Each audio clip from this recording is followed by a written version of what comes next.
Eu quero dizer aos irmãos que talvez o meu tema seja o tema que nós precisamos mesmo pensar um pouco mais, e eu não quero ficar preso como o pastor Oliveira aqui, que esse microfone eu quero andar. Venha cá me socorrer. Você já socorreu. Fernando é bom, né, Fernando? Obrigado. Você já me socorreu.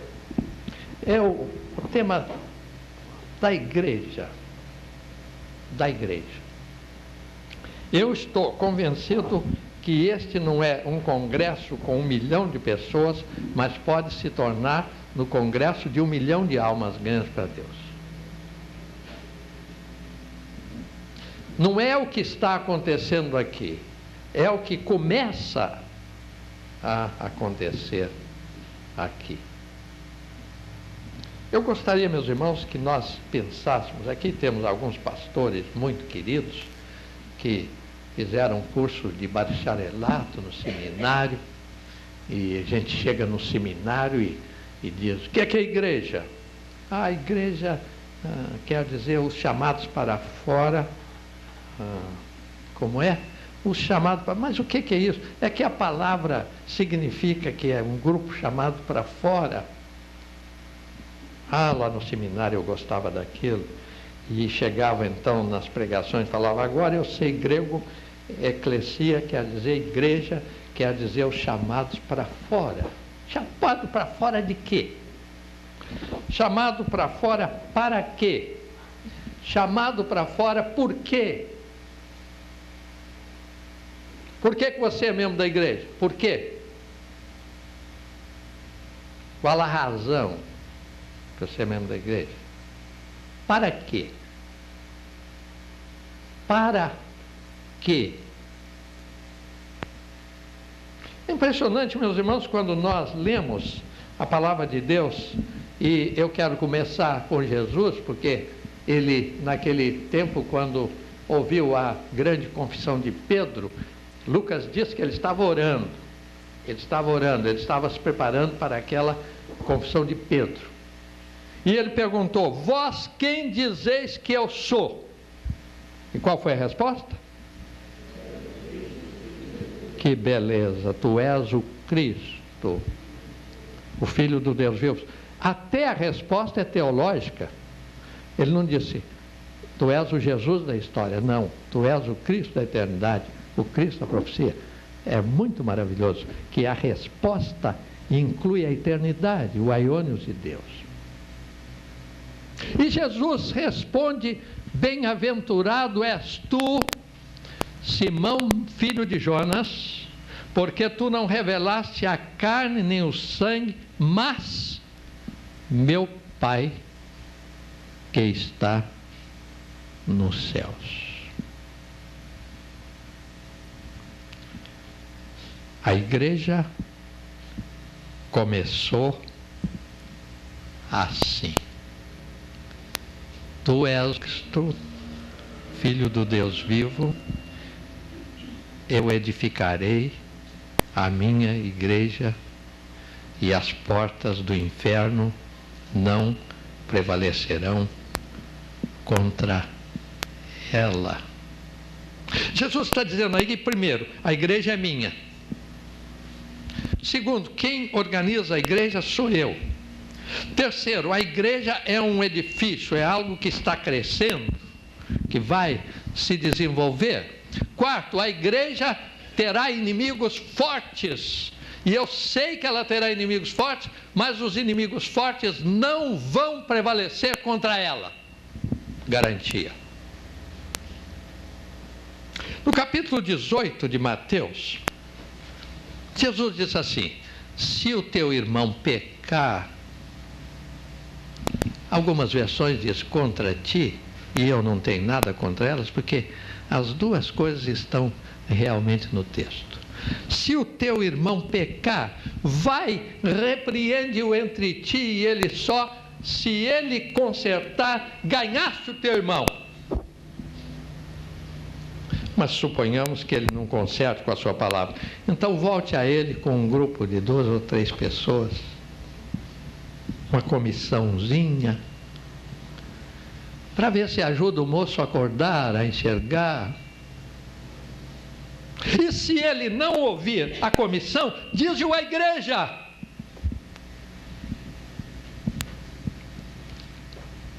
E Jesus conclui: e se não ouvir a igreja, tem-no como gentil ou publicano.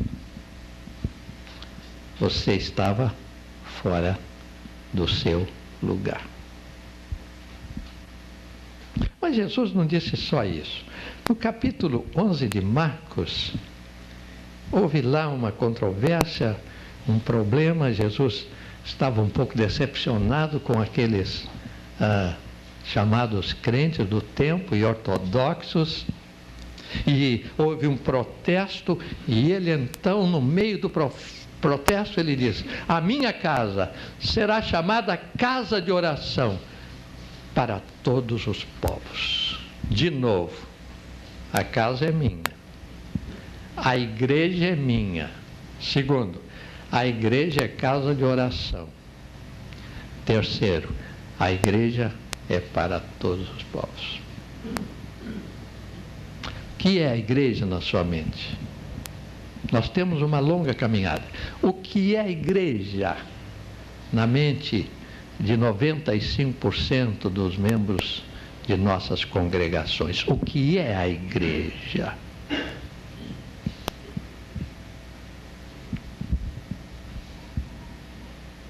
Certa igreja convocou um pastor e ele tinha a mente ainda da era vitoriana.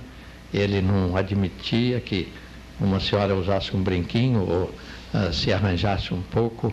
Ele queria os vestidos lá na beira dos pés e não queria que nem se visse o sapato, e tinha essas exigências, e a igreja começou a perder membros. E houve um dia que estava ele e o secretário, e ele virou e disse: sabe de uma coisa, eu vou excluir você. E o secretário olhou e disse: eu excluo o senhor e faço a ata. Acabou a igreja. Um outro aqui estudou num grande seminário, foi ser pastor numa igreja pequenina, saiu de uma igreja de 1000 e tal membros, foi para uma igreja pequenina, chegou lá e disse: vamos organizar, eu quero introdutores como lá na igreja do Rio, eu quero um crachá para cada introdutor, eu quero isso, eu quero... E a igreja disse: mas pastor, nós somos tão pouquinhos, não somos nem 20. Ele disse: tem que arranjar, temos que ter crachá, temos que ter tudo. 6 meses depois, já tinha ido embora. O que é a igreja na mente do pastor? Nós não estamos precisando de novos olhos, estamos precisando de nova visão. O que é a igreja? Recebi de uma das igrejas do Rio, que não precisa mais nada, porque já tem bastante dinheiro, já tem um templo muito grande, e o pastor escreveu uma carta dizendo: você escreveu sobre Torre da Oração. Torre da Oração é coisa do legalismo. Jesus subia à torre porque ele era judeu. E você já vem com essas ideias. Eu li a carta, orei a Deus e escrevi-lhe assim: caro irmão e colega, minha saudação em 3º João, verso 2. Que tu tenhas saúde, que vás bem, e que também esteja bem a tua alma. Estou orando por ele. Recebemos essa semana de um dos líderes da denominação, não vou dizer nem o local nem quem, porque é líder mesmo, é homem que tem um comando extraordinário na educação teológica. Escreveu-me dizendo: por favor, não me mande mais notícias Escobar, não tenho tempo para ler isto. Isto chega e eu descarto na hora, então economizo dinheiro. E assinou com todas as letras do nome. Já fiz uma carta para ele. Obrigado que você não quer mais jogar fora o meu jornal, mas eu vou pedir a Deus que coloque em você um desejo de ler o jornal. Pastor Mauro ontem falou sobre esta questão de muralhas, mas muito antes de Pastor Mauro, Jesus falou: as portas do inferno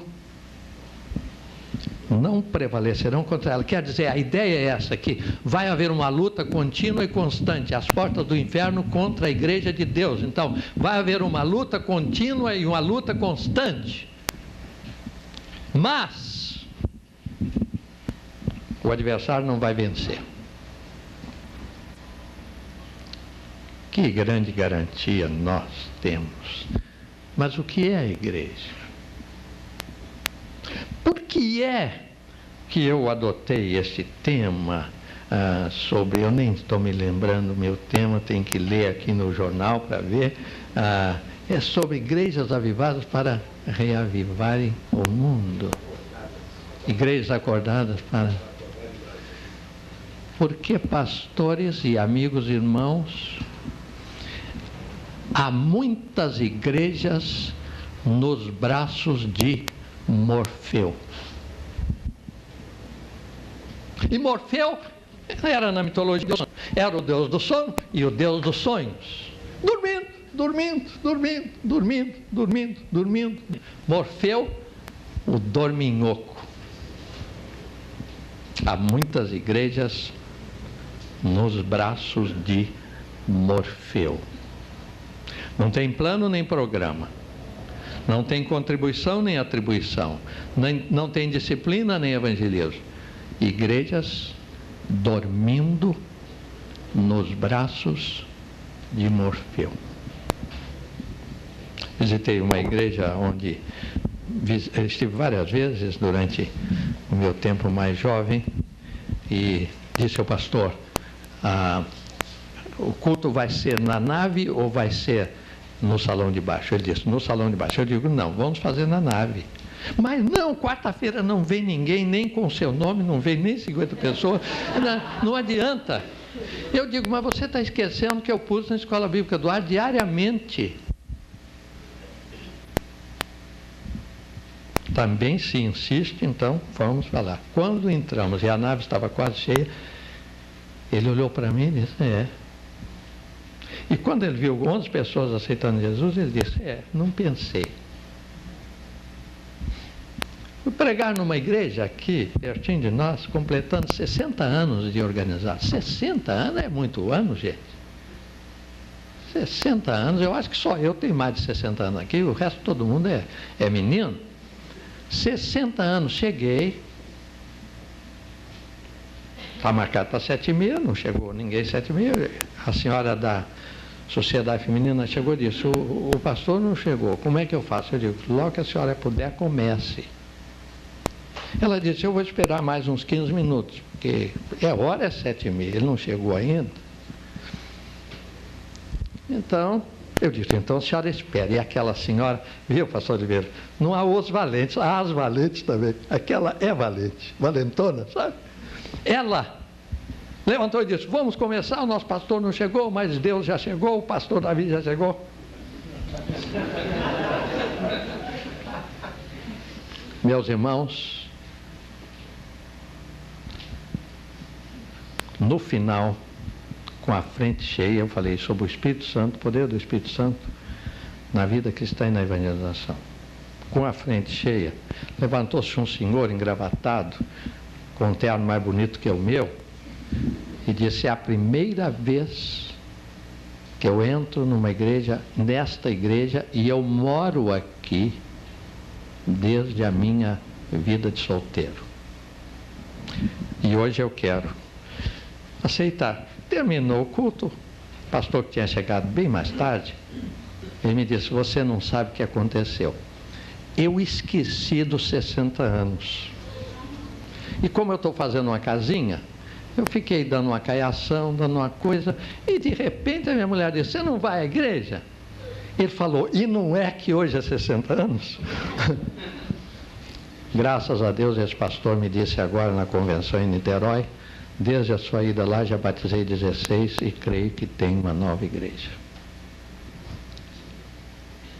E uma nova igreja que tem um novo pastor. Tantas igrejas nos braços de Morfeu. Mas o pior talvez seja o número de igrejas nas mãos de Creso, o Deus do dinheiro, o rei do dinheiro, o homem mais rico da Lídia, na Ásia Menor, o homem que acreditava que o dinheiro fazia tudo. Uma das nossas igrejas cortou uma ajuda à Escola Bíblica do Ar, de 100 cruzeiros que dava, e eu encontrei com o pastor ocasionalmente na convenção, mas vocês cortaram, então 100 cruzeiros, eu só tenho umas 100 igrejas que ajudam, você ainda corta? Com esse Ministério Mundial, ele disse, nós estamos em crise. O Collor tirou o dinheiro, rapaz, foram 20 milhões assim na fila e ficaram presos. Ele não deu para cá, saiu para lá. Não estou alegre com isto. É uma igreja de Deus, não é ele o culpado.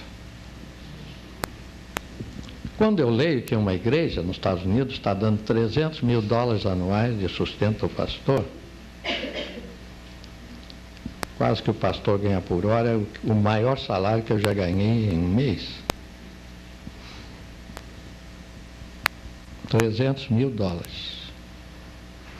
Para quê?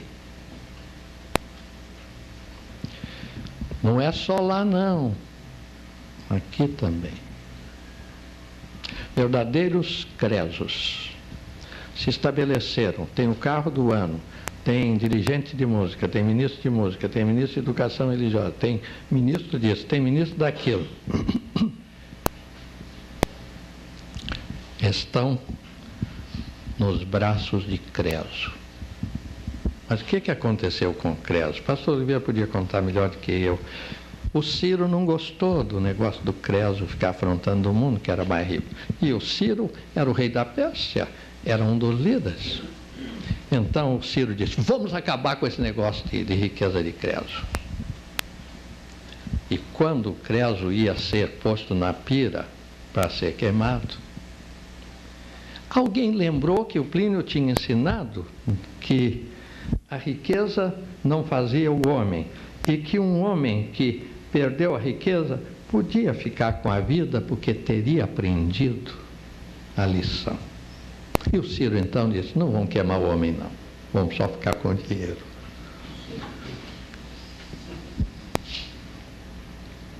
Tantas igrejas nos braços de Creso, tantos pastores nos braços de Creso.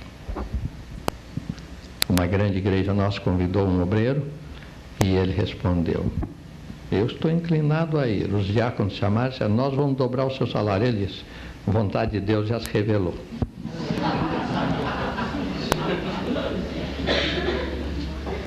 É difícil acreditar, pastor, mas o irmão tem mais do que eu para contar. Estava com um compromisso em São Paulo, tinha que ir lá falar e caí doente, não podia ir, fiquei vou, não vou. Fui na Coreia, caí na escada, quase morri, fiquei vou, não vou, ainda estou vou, não vou. Não podia, telefonei para a igreja e disse, eu espero ir, mas eu não sei se posso ir. Foram atrás de um pastor que tem um salário de 300 mil por mês, de parte do trabalho, fora o que a igreja dá. Não é tão pobre assim. E ele respondeu, eu vou, como não? É tal. O pastor Davi não pode vir, eu vou. Mas o meu cachê são 50 mil por sermão. Graças a Deus eu fui. Graças a Deus eu fui. E comigo foi o Espírito de Deus. Amém.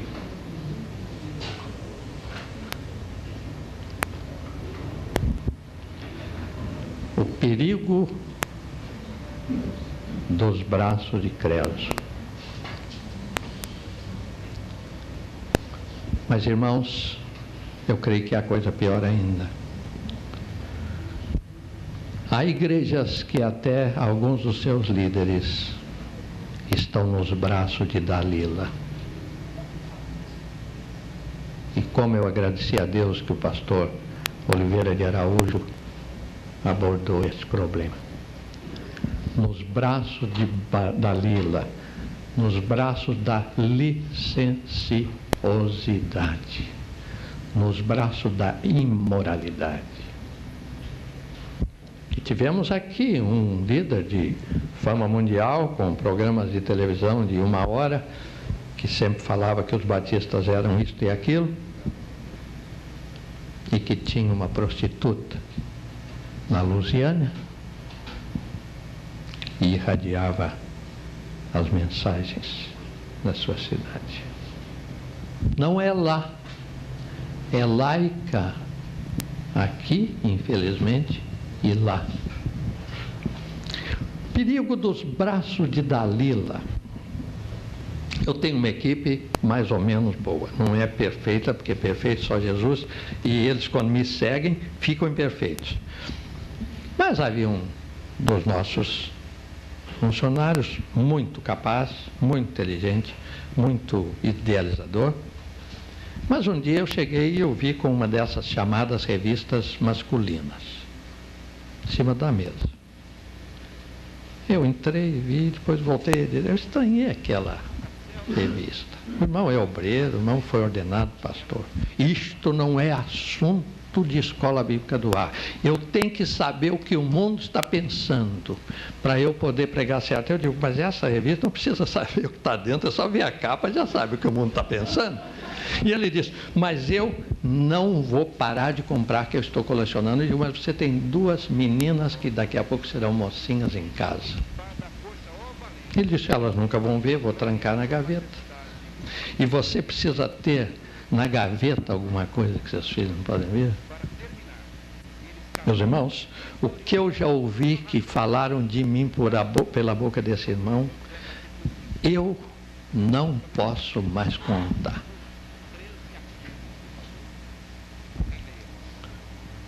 Eu não sei se fiz certo, será que fiz certo?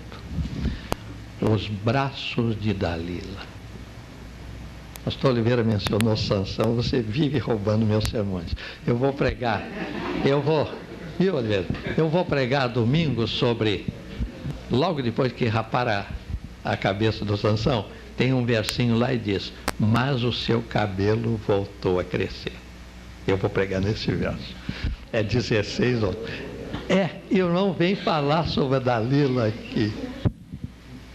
Tanta gente comprometida com o pecado. Mas, irmãos, eu não vim aqui para exortar os irmãos. Eu vim aqui para tentar usar esse tempo para que igrejas se acordem. Igrejas se acordem. Eu quero que cada pessoa aqui que é membro da igreja fique em pé. Todos os membros da igreja. Qualquer igreja, batista, presbiteriano, pentecostal, qualquer igreja. Tem alguém sentado, Oliveira? Se tiver, eu vou mandar você evangelizar lá fora. Não. Todos que estão alegres com Jesus, levantem a mão. Que beleza. O Gessi lá da Assembleia de Deus, meu companheiro de 40 anos, é Gessi. Graças a Deus. E quem está muito satisfeito com Jesus, põe as 2 mãos para cima. Podem sentar. O que é a igreja? Jesus já deu a sua definição sobre o que é a igreja. Mas é interessante que o primeiro dos livros do Novo Testamento é o livro de Tiago.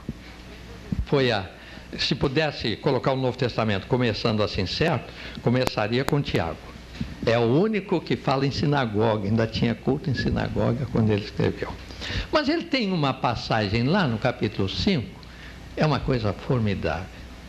Ele disse, se alguém estiver doente na igreja, chame os presbíteros da igreja e orem sobre ele,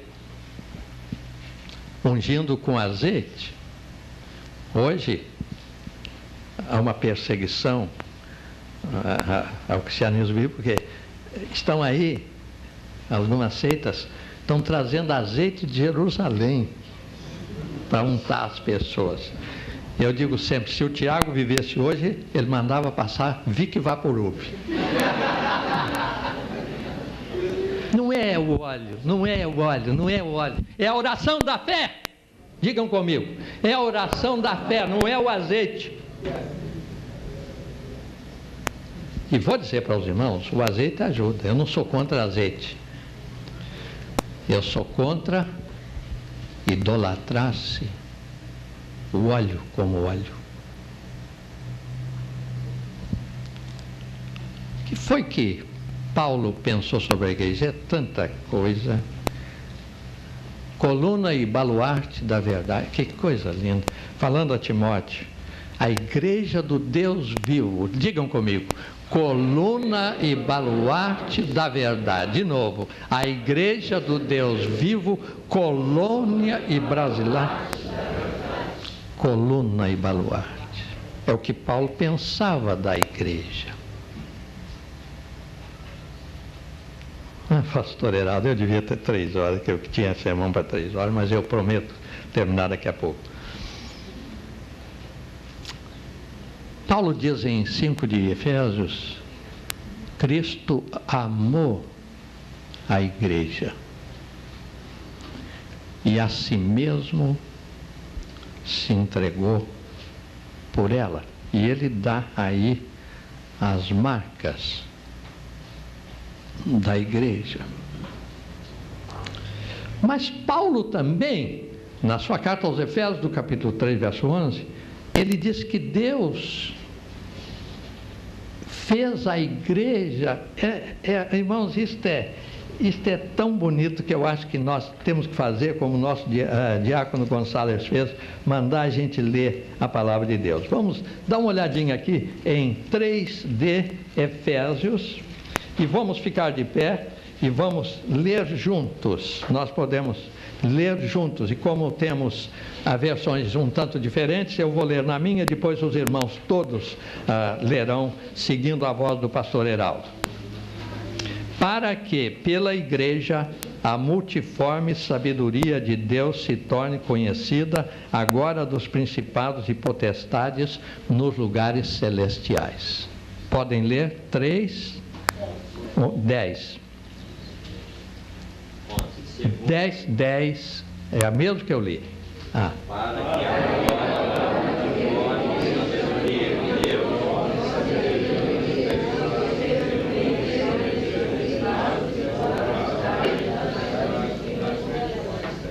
Muito obrigado, irmãos. Podem sentar.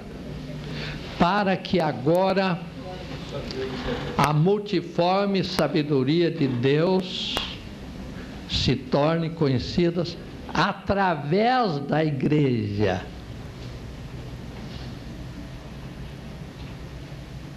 Eu tive uma surpresa muito grande, porque prepararam o meu crachá e puseram Pastor Davi Gomes, Igreja EBAR.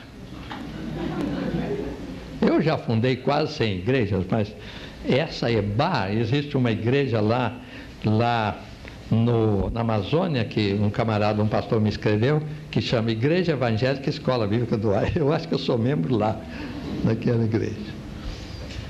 Que é a igreja? Para que pela igreja a multiforme sabedoria de Deus seja conhecida.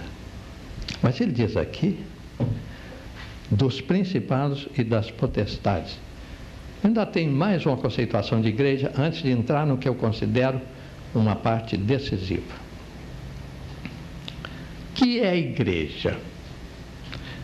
Aqui em 1 Coríntios capítulo 12, os irmãos que já leram o meu livro, O Espírito Santo Executivo de Deus, tem um estudo em todos os dons e todos os carismas. No verso 27, Paulo diz, vós sois o quê? É uma pena, essa tradução está errada. Escute, olhe para mim. O verso que Paulo escreveu é assim, vós sois corpo de Cristo. Não tem artigo. Não há horrorzinho lá.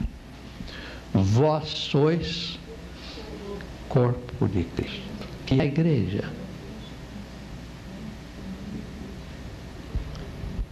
Corpo de Cristo. Vós sois corpo de Cristo. E ele acrescenta aí seus membros em particular.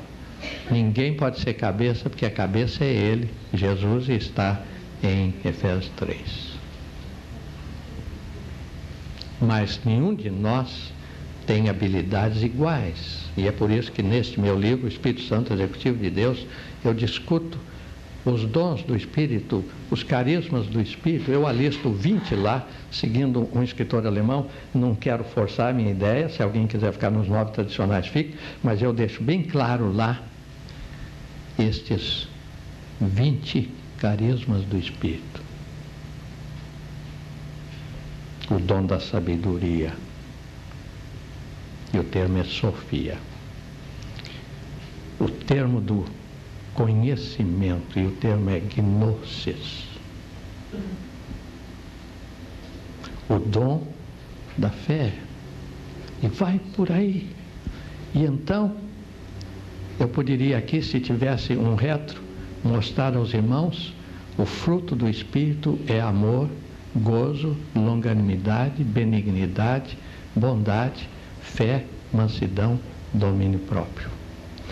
Quando na igreja cada membro cumprir diante de Deus, sob o poder do Espírito Santo, a sua missão, vai surgir o fruto do Espírito, que é o rosto de Jesus, com as 7 faces: amor, gozo, longanimidade, digam comigo, amor, gozo, longanimidade, bondade, benignidade, fé, mansidão, domínio próprio. Cada um fazendo o que Deus quer, o que Deus determina. Cada um não está vivendo para si, está vivendo para Deus. Eu sinto, irmãos, e agora eu vou entrar numa parte que eu considero de alto valor neste congresso. Só vai haver realmente o avivamento quando as igrejas derem condições. E ontem nós aprendemos, e eu digo no meu livro, Espírito Santo Executivo de Deus, o mesmo, e o pastor Mauro é um dos meus leitores, eu disse lá, nenhum homem pode começar um avivamento.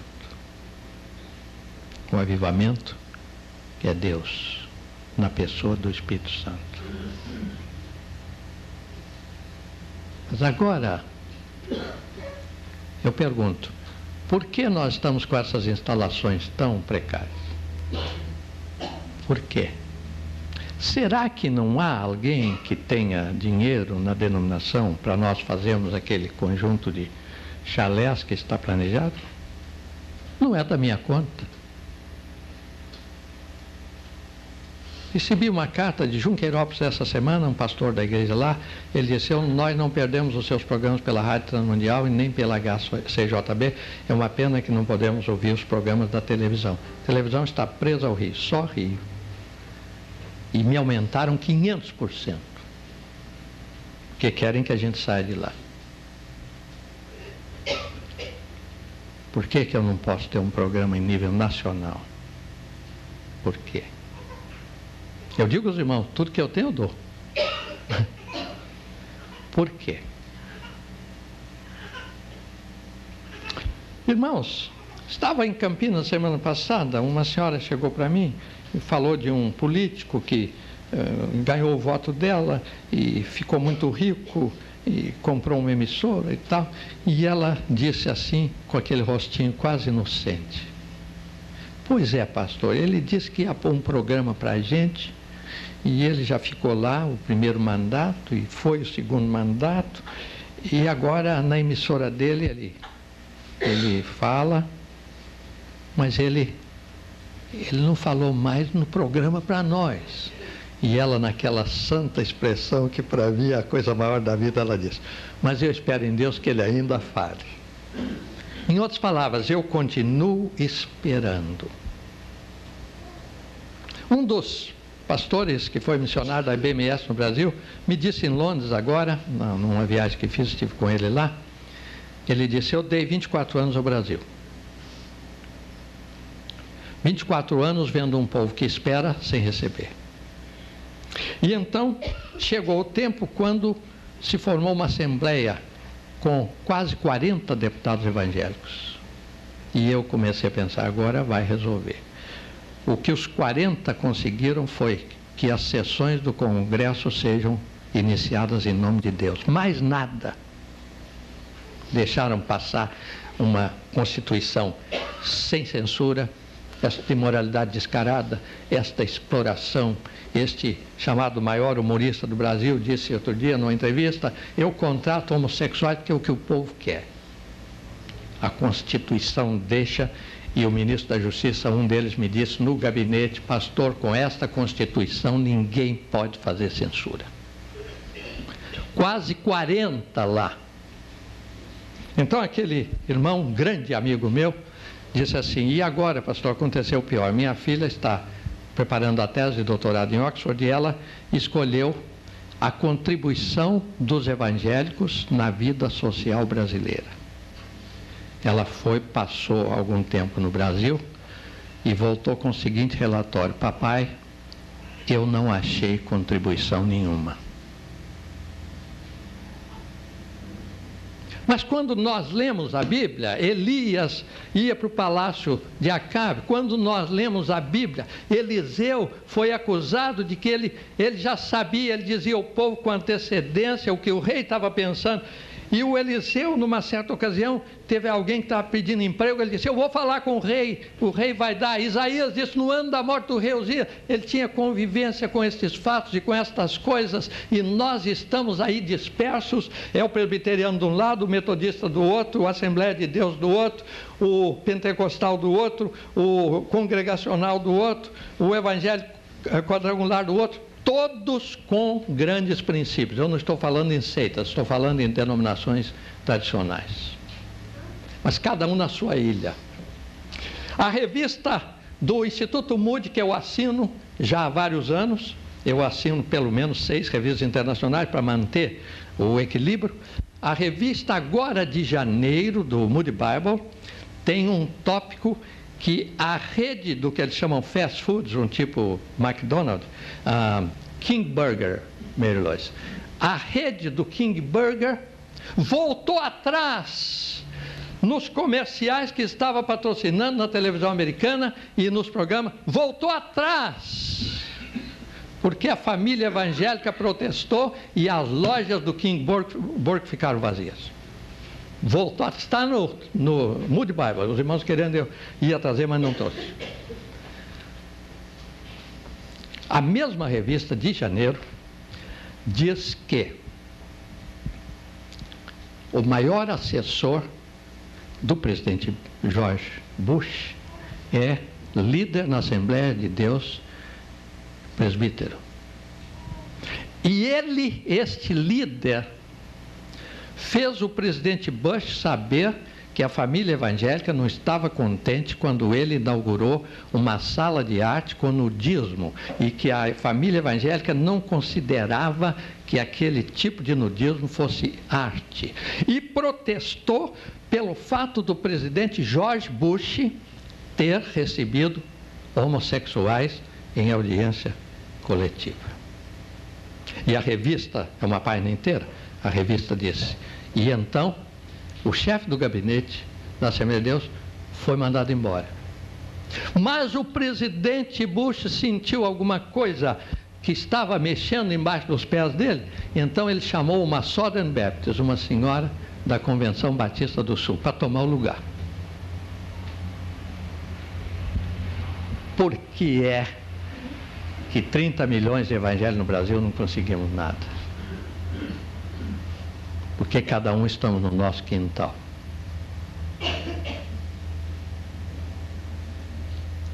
Alguns ganham demais, outros não ganham o suficiente.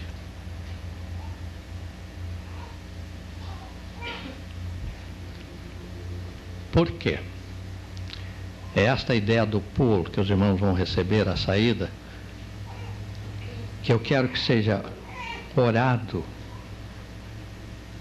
Eu já disse 1 milhão de vezes: Deus me deu mensagem, Deus não me deu dinheiro, me deu mensagem. Minha mulher disse outro dia, numa conversa íntima, quando estávamos enfrentando um probleminha, ela disse: lembre-se Todos os nossos filhos são profetas. E nenhum deles será rico, jamais. Todos são profetas. Mas eu disse aí, a Rede Bandeirantes de rádio, todo dia, 7 às 7h30 da manhã, Rede Bandeirantes de rádio. Rádio, não é televisão não, rádio. Tem meia hora de notícias. E eu já disse a quem podia fazer alguma coisa, se eu tivesse 5 minutos naquele programa, 5, eu não estou pedindo 5 horas. Mensagem eu tenho. 5 minutos, só. E eu julgaria o mesmo programa 5 minutos com Deus. Quantos aqui ouvem 5 minutos com Deus? Levanta a mão. Graças a Deus, graças a Deus. Todo dia, 10h30 da manhã, na Rádio Melodia, e toda noite, 11h30 da noite. 5 minutos com Deus. Agora, irmãos, vamos pensar nisto. Eu tenho alguns irmãos empresários que nos ajudam tanto na Escola Bíblica do Ar, e agora a JUEP nos deu esta ajuda tão grande com esta bela divulgação, e isto nos comove muito. Mas eu pergunto, estamos fazendo o que podemos? O meu sonho agora, pastor Heraldo e o conselho sabe, o meu sonho é começar a fazer os vídeos com as minhas mensagens de estudo bíblico, porque depois desse negócio do coração, estou até querendo apressar. A escola tomou emprestado de membros do seu conselho, emprestado, eu espero em dia pagar. Tomamos emprestados mais de $6 mil de membros do conselho que emprestaram para nós podermos comprar um vídeo. E graças a Deus compramos. Estamos querendo operar a ilha. Sabe o que significa? Eu sentado no escritório, fazer os estudos bíblicos, ficar em vídeo, e quando eu estiver no céu, lá no meio das multidões, vocês estão aqui, ele está lá, mas nós estamos aqui. Agora, perdoe-me, irmãos, eu estou falando muito pessoal. Eu estou dando aí a ideia, e o meu presidente, pastor Heraldo, ele está comigo em todos os sentidos, e pastor Napoleão é outro grande companheiro que nos veio, e nesta área de divulgação, porque pastor Heraldo é o chefe de divulgação da JUEP, pastor Napoleão é o coordenador. Então Deus, não fui eu, Deus os colocou conosco, e creio com uma missão que eles estão dispostos a cumprir. E Deus nos deu alguns membros do conselho que já estão ajudando e maravilhosamente, mas eu acredito que podem, se Deus assim tocar nos corações, ajudar 1 milhão de vezes mais. Irmãos, que é a igreja? Eu sou a igreja. O irmão é a igreja. A irmã é a igreja. O dedo mindinho é parte do corpo. O meu pequeno artélio é parte do corpo. Os meus olhos são parte do corpo. Eu sou a igreja. Vós sois o corpo de Cristo.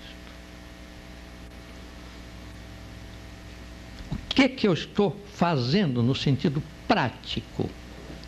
Nós ouvimos ontem aqui, aliás, hoje esta palavra tão oportuna, sobre a crítica que se fez de trabalhos nossos nos presídios.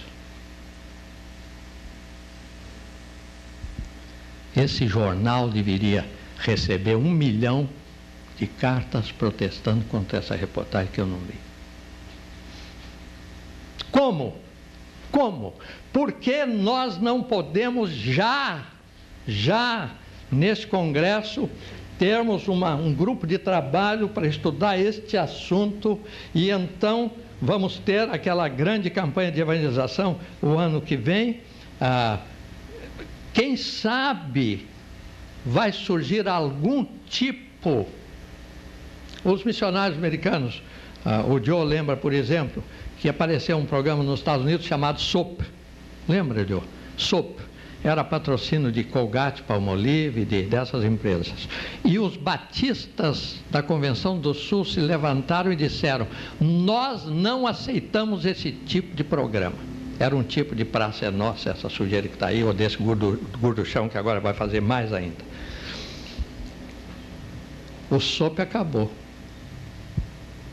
porque os patrocinadores recuaram. Irmãos, precisa haver um avivamento nesta área. Precisamos nos agrupar. E eu teria gosto de fazer parte nessa comissão, não para legislar no momento, mas para realmente estudarmos uma coisa que tivesse alcance e significação. Vamos pedir que o avivamento comece hoje, neste corpo que sou eu, neste corpo que é o irmão. Pastor Oliveira, vem aqui para o irmão conduzir esta parte final conforme está no programa e que Deus o abençoe.